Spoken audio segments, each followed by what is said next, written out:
C'est toujours avec beaucoup de plaisir et j'espère que vous allez très bien. Aujourd'hui, nous allons faire vite puisqu'il n'y a pas beaucoup de temps. Nous sommes devant le NCD CHF. J'avais présenté cette opportunité. Bon, nous pouvons constater que le marché a pas mal évolué.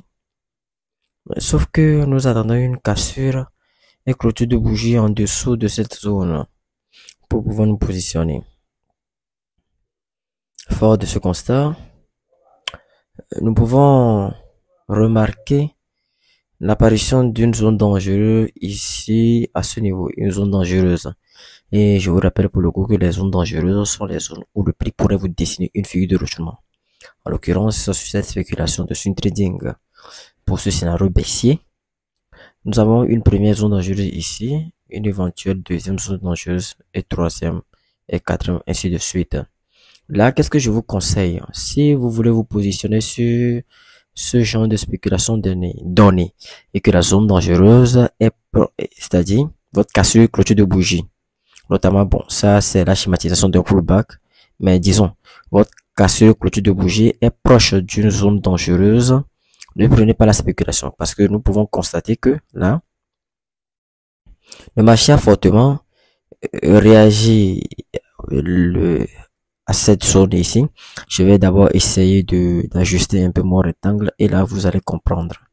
Voilà, là c'est une zone comme cela et que le marché, comme on pourrait constater que le marché ici a voulu tenter premièrement cette zone n'a pas pu et ensuite c'est ce qui a conduit à l'apparition de cette bougie d'indécision qui est le doji. Et là le marché heurté a heurté la zone dangereuse en même temps et s'est immédiatement retiré sur une mèche. Regardez, n'a pas pu. Vous venez de constater comme cela. Regardez, voilà à ce niveau. Donc ça prouve que cette zone de prix, outre cette zone dangereuse ici à ce niveau, rejette carrément le prix. Et ça prouve que c'est une zone dangereuse qui est vive, qui est active. Donc, je vous conseillerais plutôt, je vous conseille plutôt d'attendre la cassure et clôture de bougie en dessous de cette zone, c'est-à-dire ici à ce niveau. Donc, généralement, ici, le marché est ici à ce niveau.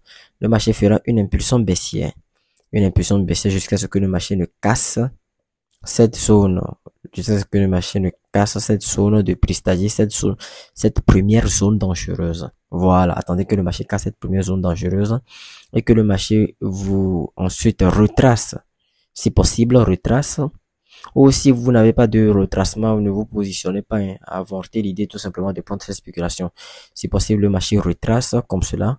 Vous aurez une schématisation de type cela, de type comme ça, avant de vous positionner parce que l'impulsion du marché pour casser cette zone sera vraiment très fort.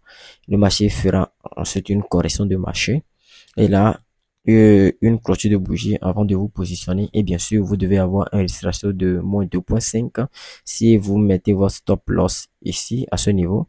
Si vous mettez autant pour moi votre point d'entrée ici à ce niveau peut-être et que votre take profit se prolonge vers ici, vers le T-profit final. Bon, apparemment, sur les 0,51769, vous devez avoir un risque ratio de minimum 2.5. 2.5. Alors bon, la marge de stop loss, bon, je vais schématiser ça comme ça. Vous déposerez votre stop loss ici tout simplement. Nous prenons l'outil position short et supposons que j'ai ce scénario là ici et que je vais déposer mon stop loss ici. Vous voyez la marge de mon stop loss, voilà. Je déposerai mon stop loss là-bas et j'étendrai ma cible jusqu'ici. Et donc, du coup, j'ai un risque ratio de 2.97. Ça, c'est un exemple, bien sûr. Voilà, tout simplement. Bon, je vais parler de l'opportunité de la livre sterling. L'opportunité de la livre sterling.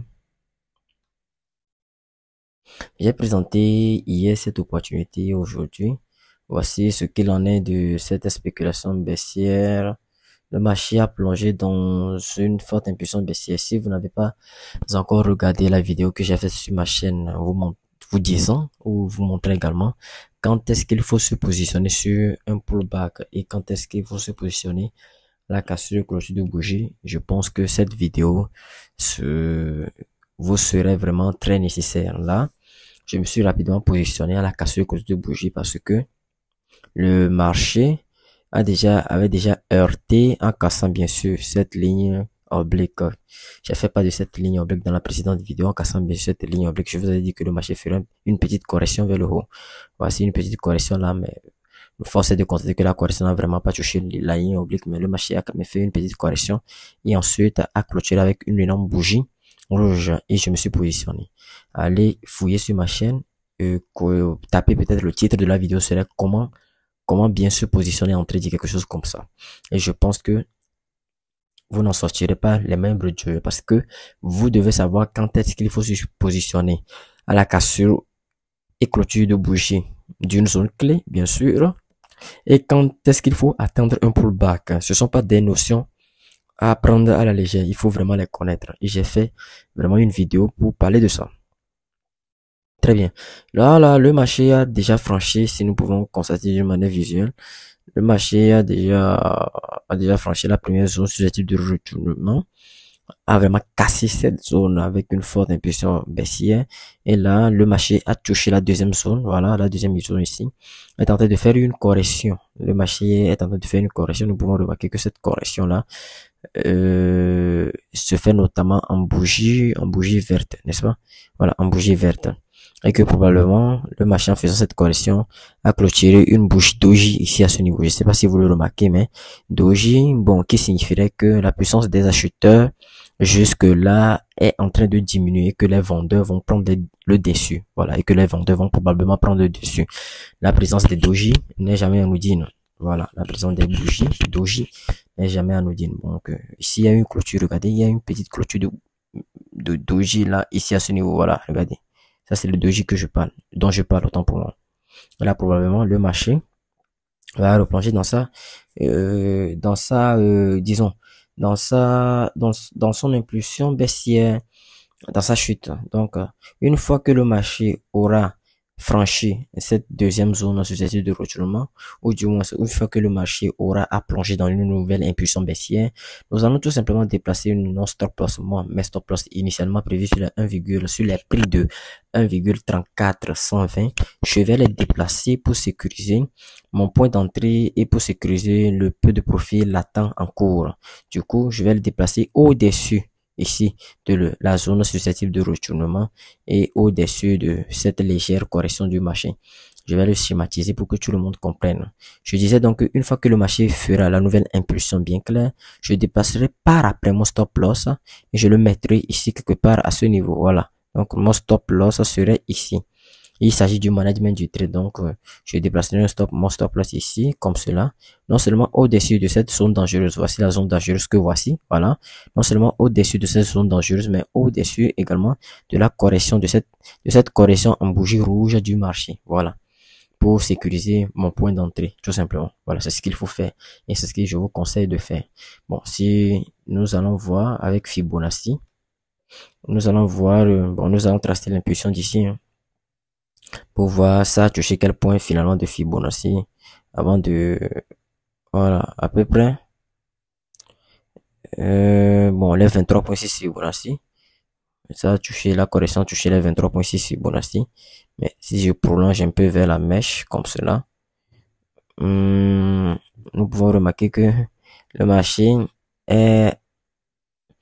s'étend vers les 32 points Fibonacci, mais n'a pas vraiment touché les 32 points Fibonacci.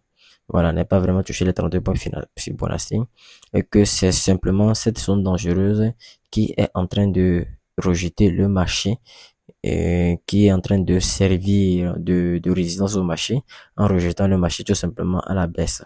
Voilà. Donc je pense que c'est tout pour cette nouvelle vidéo. J'espère que vous avez aimé et apprécié. Nous allons nous retrouver une prochaine fois dans une nouvelle vidéo. En attendant, d'ici là, portez-vous bien.